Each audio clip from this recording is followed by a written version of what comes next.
The ports of Long Beach and Los Angeles have been for years two of the busiest ports in the country, as shippers from around the globe have found it convenient to ship goods through California and have them sent around the country by rail or by truck. But the slow economy and increased trucking and port regulations have seen some serious slowdowns at the port operations this year, down more than 16% for the quarter, leading some experts to suggest the ports may be forced to change their strategy from being a drop-and-ship east system to more of a drop-and-stay west system as in years past. That has transportation experts in the Central Valley excited about near-term possibilities. Really what that means is most of the volume coming through LA Long Beach may now be more for West Coast consumption, and Kern County is really a superior place to distribute for the West Coast. Barry Hibbert is a transportation and logistics expert with Tejon Ranch Corporation, one of the biggest farming operations and land development companies in the South Valley. Tejon's industrial parks now include the huge IKEA warehouse that services the entire West Coast from its Bakersfield location. Tejon is about to expand to the east side of Interstate 5 to add even more storage and warehouse space for businesses which may want to come here. And if you look at the companies that really use their supply chain to create that competitive advantage, companies like Target, Sears, IKEA, those are all the leaders in the industry that truly do that. They've been here for a while. They're probably just ahead of the game.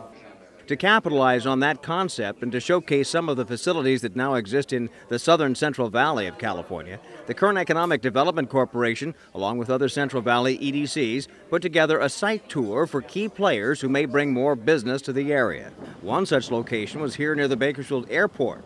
There are several areas under development right now, including this land east of the airport being developed by the Visalia-based Allen Group.